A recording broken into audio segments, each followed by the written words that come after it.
ବର୍ତ୍ତମାନ ଚାଲନ୍ତୁ ଆରମ୍ଭ କରିବା ଆଜିର ବିଶେଷ ପ୍ରସଙ୍ଗ। ଆଜିର ବିଶେଷ ପ୍ରସଙ୍ଗରେ ରହିଛି ଆଦିବାସୀ ଜୀବନରେ ଆମ୍ବର ବ୍ୟବହାର। କାଇ ସୁନ୍ଦର ଆମର ଚାଲିଚଳନ, କାଇ ସୁନ୍ଦର ଆମର ଭାଷା, 12 ମାସ 13 ପରମାଣୁ ବେକା ନାଚୁବେ ରିଞ୍ଜଡ଼ି ଢେମସା, ବନ ପରବତ ଝରଣା ଇତି ମିଶି ଭିଡ଼ି କରି ଆଛୁ କେତେ ଜାତି, ବନ ପରବତ ଝରଣା ଇତି ମିଶି ଭିଡ଼ି କରି ଆଛୁ କେତେ ଜାତି, କିଏ ନାଇଁ ଆରି ଆମର ସମାନ। ଅବିଭକ୍ତ କୋରାପୁଟ ଜିଲ୍ଲାର ଆଦିବାସୀ ଭାଇ ଭଉଣୀମାନେ ସବୁବେଳେ ପ୍ରକୃତି ଉପରେ ନିର୍ଭର କରିଥାନ୍ତି। ପ୍ରକୃତି ହେଉଛି ସେମାନଙ୍କର ମୁଖ୍ୟ ବାସସ୍ଥଳୀ। ଜଙ୍ଗଲଜାତ ଦ୍ରବ୍ୟ ମହୁଲଠାରୁ ଆରମ୍ଭ କରି ଜାମୁକୋଳି ପର୍ଯ୍ୟନ୍ତ ସବୁ ଜିନିଷକୁ ନେଇ ସେମାନେ ବିଭିନ୍ନ ଖାଦ୍ୟ ସାମଗ୍ରୀ ପ୍ରସ୍ତୁତ କରି ବଞ୍ଚିଥାନ୍ତି। ଠିକ୍ ସେହିପରି ଫଳମାନଙ୍କ ମଧ୍ୟରେ ରାଜା ହେଉଛି ଆମ୍ବ।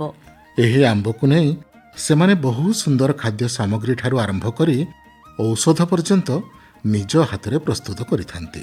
ତେବେ ଚାଲନ୍ତୁ ଆମ୍ବକୁ ଆମ ସମାଜରେ ଆଦିବାସୀମାନେ କିପରି ବ୍ୟବହାର କରୁଛନ୍ତି ସେ ସମ୍ପର୍କରେ ଜଣେ ଆଦିବାସୀ ଗବେଷକ କ'ଣ କୁହନ୍ତି, ଚାଲନ୍ତୁ ଜାଣିବା।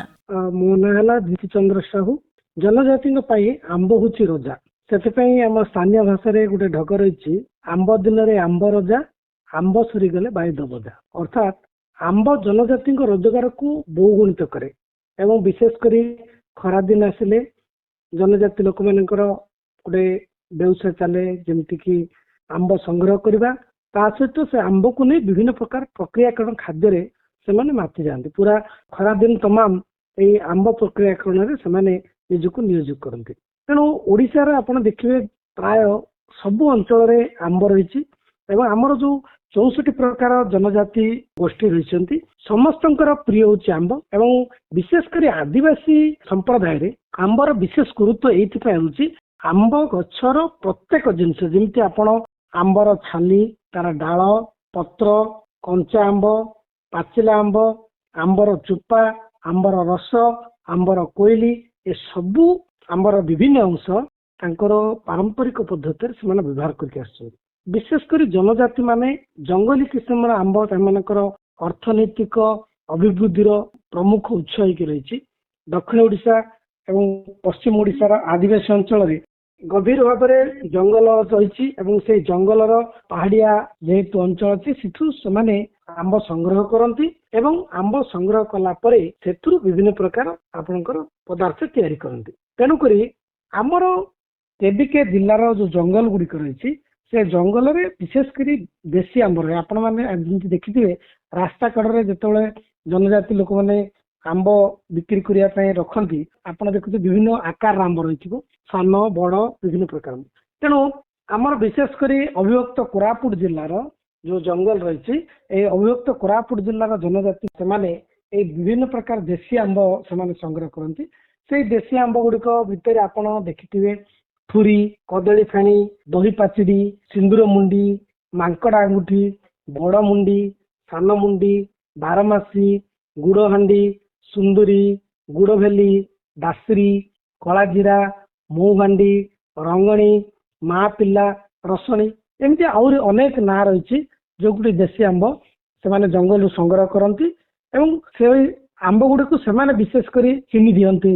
ତାଙ୍କର ଆକାର, ବାସ୍ନା ଯୋଉ ଜନଜାତି ଲୋକମାନେ ସେ ଆମ୍ବ ଗୁଡ଼ିକୁ ଜାଣିଛନ୍ତି। ତେବେ ଆମ୍ବର ପ୍ରଥମ ଆମେ ଦେଖିବା କଞ୍ଚା ଆମ୍ବ ଯେତେବେଳେ ହୁଏ ଏବଂ ସେଟା ତାକୁ ଧରିଲା ପରେ ସେଇ ଆମ୍ବକୁ ସେମାନେ ଦି ଫାଳ କରନ୍ତି ଏବଂ ଯେତେବେଳେ ଆପଣ ପ୍ରବଳ ଝଡ଼ ତୋଫାନ ହୁଏ ଆମ୍ବ ଗୁଡ଼ିକ ପଡ଼ିଯାଏ, ସେଇଗୁଡ଼ାକୁ ସଂଗ୍ରହ କରନ୍ତି। ସେମାନେ କ'ଣ କରନ୍ତି, ତାକୁ ତାର ଚୋପାଟାକୁ ଚାଞ୍ଚି ଦିଅନ୍ତି ଶାମୁକାରେ ଏବଂ ଦି ଫାଳ କଲା ପରେ ତାକୁ ସେମାନେ ବଜାରରେ ବିକ୍ରି କରିବାକୁ ଆସନ୍ତି ଏବଂ ଆମର ସହରୀ ଲୋକମାନେ ଏବଂ ପ୍ରାୟ ସବୁ ଲୋକମାନେ ସେଟାକୁ କିଣନ୍ତି। ସେଟାକୁ ଆମେ ଆମ୍ବୁଲ ବୋଲି କହୁ, ଯୋଉଟା କି ଆମେ ଯେତେବେଳେ ଘରକୁ ଆଣୁ ତାକୁ ଲୁଣ ପାଣି ଦେଇ ସେକୁ ଖରାରେ ଶୁଖେଇ ଆମେ ବର୍ଷ ବର୍ଷ ଧରି ତାକୁ ବ୍ୟବହାର କରୁ। ସେଇ ଗୋଟେ ଆମ୍ବୁଲ ଗଲା ଏବଂ ଯେତେବେଳେ ପାଚିଯାଏ ଆମ୍ବ, ପାଚିଲା ଆମ୍ବକୁ ତ ଆମେ ସାଧାରଣତଃ ଖାଇଥାଉ ଏବଂ ବିଶେଷ କରି ଆଦିବାସୀ ସମ୍ପ୍ରଦାୟର ଲୋକମାନେ ସେ ପାଚିଲା ଆମ୍ବର ରସ ଯୋଉ ଚୋପାଟାକୁ ସୁନ୍ଦର ଭାବେ ସେମାନେ ଏକ ସ୍ୱତନ୍ତ୍ର ଛୁରୀ ଥାଏ, ସାନ ଛୁରୀ, ସେ ସାନ ଛୁରୀରେ ହାତରେ ଧରିବେ, ସେ ଚୋପାଟାକୁ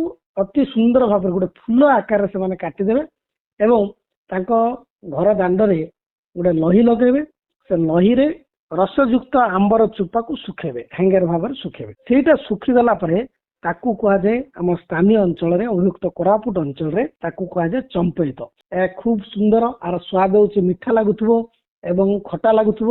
ଯେତେବେଳେ ଆମେ ତାକୁ ଆଣୁ ଆମେ ସେଥିରେ ଲୁଣ, ଲଙ୍କା, ମସଲା, ଜିରା ଗୁଣ୍ଡ ଏବଂ ଗୁଡ଼ ତାକୁ ଦେଇ ଆମେ ପାଗ କରାଯାଏ ଏବଂ ଏଟାକୁ ବର୍ଷ ତମାମ ଖାଇବାରେ ବ୍ୟବହାର କରାଯାଉ। ଏବଂ ଚମ୍ପେଇତ ବିକ୍ରି ମଧ୍ୟ ଜନଜାତିଙ୍କର ଆର୍ଥିକ ଅଭିବୃଦ୍ଧିକୁ କରିପାରେ, ସହାୟକ ହେଇପାରିଛି। ଯେମିତିକି ଏଇଟା କିଲୋ ପିଛା 100 ରୁ 150 ଟଙ୍କା ଲେଖେ ଏମାନେ ବଜାରରେ ବିକିଥାନ୍ତି।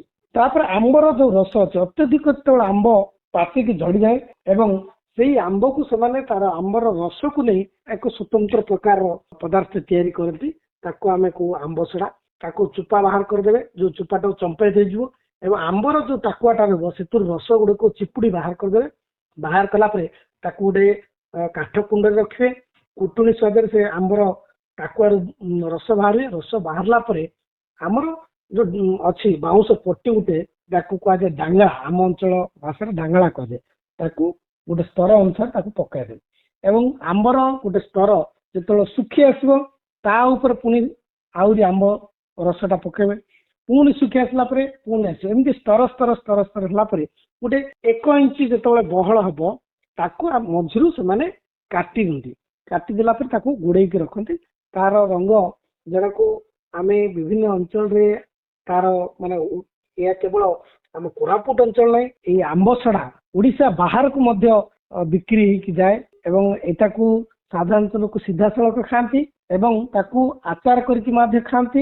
ଏବଂ ମୁଁ ଯେମିତି କହିଲି ସେଥିରେ ଜିରା ଗୁଣ୍ଡ, ଗୁଡ଼, ଲୁଣ, ଲଙ୍କା ଦେଇକି ମଧ୍ୟ ତାକୁ ନିଆଁରେ ପାଗେଇକି ତାକୁ ଦୀର୍ଘ ଦିନ ଧରି ଖାଇବା ପାଇଁ ମଧ୍ୟ ବ୍ୟବହାର କରାଯାଏ। ଯେମିତି ଆପଣମାନେ ଜାଣିଥିବେ ଯେ ଜନଜାତିଙ୍କର 4ଟି ପର୍ବ ରହିଛି, 4ଟି ନୂଆଖିଆ ପର୍ବ। ସେ ନୂଆଖିଆ ପୂର୍ବରୁ ଅତୀତରେ ଗୋଟେ ପର୍ବ ପାଳନ କରୁଥିଲେ ଯୋଉଟା କୋଇଲି ନୂଆଖିଆ ବୋଲି। ଅର୍ଥାତ୍ କୋଇଲିର ଟାଙ୍କୁକୁ ପ୍ରକ୍ରିୟାକରଣ କରି ସେଥିରୁ ମାନେ ଆପଣ ଚୁନା ବାହାର କରି ଏବଂ ଚୁନାକୁ ପ୍ରଥମ କରି ଖାଇବା ପାଇଁ ମଧ୍ୟ ଆମର ଅଭିଯୁକ୍ତ କୋରାପୁଟ ଜିଲ୍ଲାର ବିଭିନ୍ନ ଜନଜାତିର ଲୋକମାନେ ସେତେବେଳେ କୋଇଲିର ଯାଉ ଖାଉଥିଲେ। ତେଣୁ କୋଇଲିର ଟାକୁକୁ ମଧ୍ୟ ତେଣୁ ତାକୁ କୁହାହେଲା ଟାକୁ ପର୍ବ ହୁଏ, ଯୋଉଟା ଟାକୁ ପର୍ବ ନୂଆ କରି ଖାଇବେ, ନୂଆଖିଆ ଟାକୁ ପର୍ବ। ତେଣୁ ସେଇଟା ମଧ୍ୟ ଆମ୍ବର କୋଇଲିକୁ ମଧ୍ୟ ବ୍ୟବହାର କରେ। ଆମ୍ବ ଗଛରେ ଯେହେତୁ ଝାଙ୍କାଳିଆ ଗଛ ଥାଏ, ଆମ୍ବ ଗଛର ଝାଙ୍କାଳିଆ ଗଛରେ ବିଭିନ୍ନ ପ୍ରକାର ଛୋଟ ଛୋଟ ଜୀବଜନ୍ତୁ ଅଛି। ସେଥି ଭିତରେ ଗୋଟେ ଥାଏ ଅଛି କାଇ, ଯୋଉଟା କି ରଙ୍ଗ ପିମ୍ପୁଡି ଭଳିଆ ଟିକେ ବଡ ଥାଏ। ସେଇ ପିମ୍ପୁଡିର ସେମାନେ କାଇ ଭଜା ତାଙ୍କର ଅତି ପ୍ରିୟ ଜିନିଷ ଜନଜାତି ଲୋକମାନଙ୍କର। ତାକୁ ସଂଗ୍ରହ କରନ୍ତି, ତେନ୍ତୁଳି, ଲଙ୍କା, ଲୁଣ ଦେଇକି ତାକୁ ସ୍ୱତନ୍ତ୍ର ଭାବେ ଖାଆନ୍ତି। ପଶ୍ଚିମ ଓଡ଼ିଶାର ଆଦିବାସୀ ମାନେ ମଧ୍ୟ ତାକୁ କାଇ ଚଟଣି, କାଇ ଭଜା, କାଇ ଆଚାର, କାଇ ପତ୍ରପୋଡ଼ା, କାଇ ତରକାରୀ ଭାବରେ ମଧ୍ୟ ଆମର ଓଡ଼ିଶାର ପ୍ରାୟ ସବୁ ଜନଜାତି ଲୋକମାନଙ୍କର ଏ ଗୋଟେ ଏକ ପ୍ରକାର ଖାଦ୍ୟ। ଏବଂ ସବୁଠୁ ବଡ଼ କଥା ହେଲା ଆମ୍ବ ପାଣି ବୋଲି, ବିଶେଷ କରି କନ୍ଧ ଜନଜାତିର ଲୋକମାନଙ୍କର ଏଇଟା ଗୋଟେ ବିଶେଷ।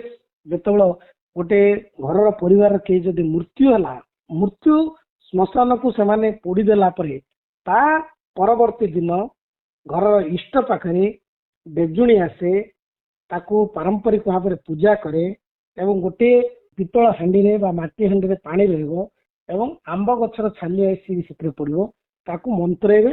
ମନ୍ତ୍ରେଇଲା ପରେ ସେଇ ପାଣିକୁ ଯୋଉମାନେ ପୋଡ଼ିବା ପାଇଁ ସମ୍ପ୍ରଦାୟର ଯୋଉ ଲୋକମାନେ ସାମିଲ ହେଇଥିବେ ଅନ୍त्यେଷ୍ଟି କ୍ରିୟାରେ, ସେମାନେ ଯେତେବେଳେ ପର୍ଯ୍ୟନ୍ତ ସେଇ ପାଣିକୁ ଯେତେବେଳେ ପକେଇ ନଥିବେ ସେତେବେଳେ ପର୍ଯ୍ୟନ୍ତ ସେମାନେ ଶୁଦ୍ଧ ହେବେନି। ଏବଂ ଆମ୍ବ ପାଣିର ଆଉ ଗୋଟେ ବିଶେଷତା ହେଲା ପୂଜକ ବିଶେଷ ଭାବରେ ପୂଜା କରେ ଏବଂ ସେଇ ପୂଜା ସମୟରେ ମୃତ୍ୟୁ ଲୋକର ଆତ୍ମା ସେଇ ବେଜୁଣି ଦେହରେ ପ୍ରବେଶ କରେ ଏବଂ ପ୍ରତ୍ୟେକ ଲୋକ ଚାଉଳ ଦେଇ ବେଜୁଣିକୁ ପଚାରିବେ ତାର ମୃତ୍ୟୁ କାରଣ ଏବଂ ବେଜୁଣି ତାଙ୍କ ଭାଷାରେ କିଭଳି ମୃତ୍ୟୁ ହେଲା ଏବଂ ମୃତ୍ୟୁ ପରର ଜୀବନ ସେ କିଭଳି ହେଉଛି ତାହା ବେଜୁଣି କହିଥାଏ ବୋଲି ଗୋଟେ ବିଶ୍ୱାସ ରହିଛି। ତେଣୁ ଆମ୍ବ ପାଣିରେ ମଧ୍ୟ ଆମ୍ବର ବ୍ୟବହାର କରାଯାଏ ଏବଂ ବିଶେଷ କରି ଆମେ ଯେମିତି ଜାଣିଛେ ଆମ୍ବ ପତ୍ର ଆଉ ମହୁଲ ଡାଳ ଜନଜାତିଙ୍କର ପର୍ବପର୍ବାଣିର ଗୋଟେ ପ୍ରମୁଖ ଦ୍ରବ୍ୟ। ତେଣୁ ଆମ୍ବ ପତ୍ରକୁ ନୂଆଖିଆ, ମାଣ୍ଡିଆରାଣୀ, ଲାକ୍ଷ୍ମୀ କିନ୍ନ, ହାଚୁ ପର୍ବ, ଘଣ୍ଟ ପର୍ବ, ଟୋକିମରା ପର୍ବ, ମେରିଆ, ବହଲଣି ଏମିତି ବିଭିନ୍ନ ପର୍ବରେ ଆମ୍ବ ପତ୍ରକୁ ବ୍ୟବହାର କରାଯାଏ। ଗାଁର ପ୍ରବେଶ ଦ୍ୱାରରେ ତୋରଣ ଭାବରେ ବ୍ୟବହାର କରନ୍ତି। ପୂଜା ଉପଚାରରେ ଆମ୍ବ ପତ୍ରକୁ ବ୍ୟବହାର କରନ୍ତି। ଆମ୍ବ ଛାଲିକୁ ଔଷଧ ରୂପେ ମଧ୍ୟ ଜନଜାତି ଲୋକମାନେ ବ୍ୟବହାର କରନ୍ତି। ଯେମିତି ଗୋଡ ଫୁଲିବା, ଦରଜ ହେବା, ବାତ ହେବା, ଏ ସମୟରେ ଆମ୍ବ ଗଛର ଛାଲିକୁ ଯଦି ସେଇ ସ୍ଥାନରେ ବାନ୍ଧି ଦିଆଯାଏ କପଡାରେ, ତାହେଲେ ରୋଗ ଉପଶମ ହୁଏ ବୋଲି କୁହାଯାଏ। ତେଣୁ ଆମେ ଯୋଉ ଆଲୋଚନା କଲେ ସାମଗ୍ରିକ ଦୃଷ୍ଟିରୁ ଦେଖିଲେ ଆମ୍ବ ଗଛ ଜନଜାତିଙ୍କ ପାଇଁ ବେଶ ଦରକାରୀ ଏବଂ ଜନଜାତିଙ୍କର ଗାଁ ଚାରିପଟ ଆପଣ ଯେତେବେଳେ ଦେଖିବେ ପ୍ରଚୁର ଆମ୍ବ ଗଛ ହିଁ ଦେଖାଯାଏ ଏବଂ ଫଳନ୍ତି ଗଛକୁ ଜନଜାତି ଲୋକମାନେ ଶ୍ରଦ୍ଧା କରନ୍ତି ଏବଂ ସେମାନଙ୍କୁ ଭକ୍ତି କରନ୍ତି, କାରଣ ଇଏ ହେଉଛି ପ୍ରକୃତିର ଏକ ଅନନ୍ୟ ଦାନ। ତେଣୁ ଆମ୍ବ ଜନଜାତିଙ୍କର ଏକ ପ୍ରମୁଖ ଉଦ୍ଭିଦ, ସେଥିପାଇଁ ସେମାନେ ଆମ୍ବକୁ ରଜା ଭାବରେ ପୂଜା କରନ୍ତି ଏବଂ ଆମ୍ବ ବିଶେଷ କରି ଖରା ଦିନ ଆସିଲେ ସେମାନେ ଆମ୍ବକୁ ନେଇକି ଉତ୍ଫୁଲ୍ଲିତ ହୁଅନ୍ତି। ପ୍ରକୃତିରେ ମିଳୁଥିବା ସମସ୍ତ ଦ୍ରବ୍ୟକୁ ଭଲ ପାଇବା, ତାର ଗୁରୁତ୍ୱକୁ ବୁଝିବା ଏବଂ ଠିକ୍ ଭାବରେ କାର୍ଯ୍ୟରେ ପରିଣତ କରିବା। ଆମେ କୋଉ ରଜାର ବରଜା ନୁହଁ,